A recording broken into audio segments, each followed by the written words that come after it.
कहीं ना नेचुराली जो स्किनटा आपन को मिली तार ग्लोटा अन्य कौन सी मेकअप रो यूज रे खराब न हो जाऊ। प्रायतः लेडीज मानू मेकअप करने बहुत पसंद है। मु मेकअप करे जो समय दरकार से समय आमे निजको टिके टचअप दबा अन्य मानन ठारू टिके अलगा देखा जिबा पाई मेकअप करबा पसंद करिथाउ। मेकअप करबा खराब मध्य नुहे, किंतु आपण माने केउ सामग्री यूज करूछंती एवं मेकअप को केते समय वेयर करके रखुछंती निज स्किन रे सेटा मैटर करे। रिसर्च कहूची जदि आपण माने लॉन्ग टर्म पर्यंत मेकअप यूज करूछंती आउ ताको वेयर करके रखुछंती तेबे आपणकर स्किन उपरे नकारात्मक प्रभाव पड़ी थाई पारे।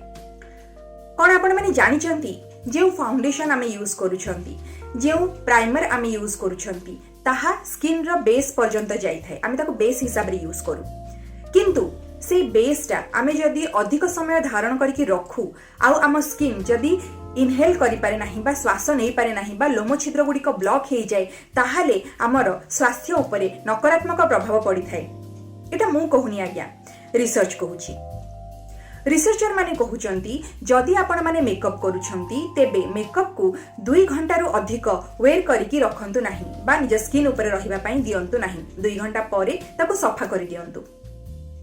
जदि आपण माने मेकअप यूज करूछंती आपणकर चर्म केउ प्रकारर ता ऊपर बेस करी मेकअप यूज करंतु। जदि आपणकर ऑयली स्किन अछि तेबे ऑयली स्किन टोन को सूट करूथबा जेल बेस्ड प्राइमर बा मेकअप यूज करंतु। एहा आपणकर स्किन को बेसी खराब बा नकारात्मक प्रभाव पकाइबो नाही बा बेसी अफेक्ट करिवो नाही। जदि आपणकर ड्राई स्किन अछि तेबे आपण कोनसे ऑयल बेस्ड बा मॉइस्चराइज बेस्ड यूज करंतु जहा द्वारा कि आपणकर त्वचा बा स्किन आहुरी शुष्क होबो नाही। जदि आपण मानकर कॉम्बिनेशन स्किन अछि, कॉम्बिनेशन स्किन माने आपणकर टी जोन ऑयली अछि, आपणकर गाल साइड बा चिक बोन्स आपणकर ड्राई दिसुची ताको कॉम्बिनेशन स्किन कुहा जाय। कॉम्बिनेशन स्किन टाइप मध्य अलगा प्रकार मेकअप आसे जोटा कि आपण माने रिसर्च करी जानी करी परखी करी आपणकर स्किन पई यूज करि परिबे। एटा रहिला मेकअप आपण केमती यूज करिवे आ केते समय रखिबे। मेकअप को आपण जे समय रे बाहर करूचंती ताहा पाई मध्य आपण माने मिसेलेनियस वाटर यूज करूचंती, सेटा मध्य गोटे प्रकार मेकअप। जदि आपण माने मेकअप को बाहर करिबा पाई गोलाप जल यूज करंती, कंचा क्षीर यूज करंती किंबा कोकोनट ऑयल यूज करंती ताहले आपनको स्किन पाई बेसी भलो ही थाई पारे। जदि आपनकर ऑयली स्किन अछि तेबे गोलाप जल रे आपण मेकअप रिमूव करंतु। जदि आपनकर ड्राई स्किन अछि कोकोनट ऑयल रे मेकअप रिमूव करंतु। जदि आपनकर कॉम्बिनेशन स्किन अछि तेबे कंचा क्षीर रे आपनकर मेकअप रिमूव करंतु। देखिबे आपनकर स्किन अधिक ग्लोइंग देखा जिवो एवं मेकअप रो कोनोसी भी साइड इफेक्ट आपनकर स्किन को अफेक्ट करिवो नाही। राति रे सोइबा समय रे स्पेशली प्रायतः आमे कौन करंती नाइट क्रीम लगांती, जेल लगांती, कहीं ना आजिकल डॉक्टर माने मध्यम कहउचंती स्किन स्केल सेल को आमे एक्टिवेट करिबा पई ताकू बजाय रखिबा पई ताकू स्थिर करिबा पई एजिंग को जल्दी जल्दी रैपिड ग्रोथ न करिकी एजिंग को मध्य स्लो डाउन करिबा पई ता प्रोसेस को स्थिर करिबा पई मध्य राति रे हल्का फुल्का मॉइस्चराइज हैला आपण माने यूज करिकी सुवंतु। सेटा खराब नुह, किंतु जदि आपण माने मॉइस्चराइज यूज करूछंती तेबे आपनकर स्किन को भलो भाबरे सफा करी भलो से फेस वॉश करी तापरे मॉइस्चराइज यूज करंतु। आ जदि मॉइस्चराइज यूज करूछंती organic based ayurvedic moisturise use करंतु। कहीं ना ऑर्गेनिक आउ आयुर्वेदिक मॉइस्चराइजर रो एते साइड इफेक्ट हे न थाए जेते केमिकल बेस्ड मॉइस्चराइजर रो हे थाए।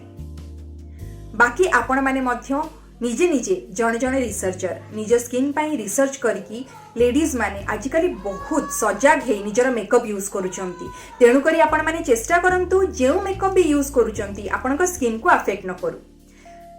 आउ हां दिन बेला जेते बेले भी बाहर को बाहरुचंती सनस्क्रीन इज मस्ट। सनस्क्रीन निश्चय यूज करंतु कहीं ना आजिकली जो भली भाबरे आमे माने बाहर को जाउचंती आउ सनबर्न जो भली भाबरे हम स्किन को अफेक्ट करूची स्किन कैंसर हबार मध्य संभावना थाए। तेणु करी सनस्क्रीन आपण माने जदि यूज करूचंती ताहले आपण आपनका स्किन को प्रोटेक्ट करि पारिबे।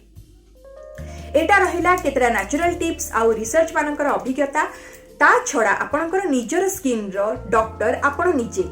तेणु करी निज स्किन को ध्यान रखंतु, अधिक रु अधिक ग्लोइंग देखा जिबा पई हाइड्रेटेड रहंतु, पानी अधिक पियंतु। ता सहित जे प्रोडक्ट भी आपण यूज करूछंती ताकू प्रथमे पैच टेस्ट करंतु। निज स्किन रो कोनोसी नरम जगह रे कहूनी रे यूज करिके देखंतु जदि सूट करूची ताहाले ही निज स्किन ऊपर अप्लाई करंतु। निजर आउ निजर सांगमानंकर निज परिवार ध्यान रखंतु। पुणी देखा हेबो एक रुचिपूर्ण वीडियो सहित। जदि मो नुआ चैनल आपण माने नुआ अटंती तेबे सब्सक्राइब करने को आदौ भूलंतु नहीं। अन्य मानक सहित शेयर करंतु आउ लाइक आउ कमेंट करके जणांतु एही वीडियोटी आपनकु किपरि लागिला। Thank you.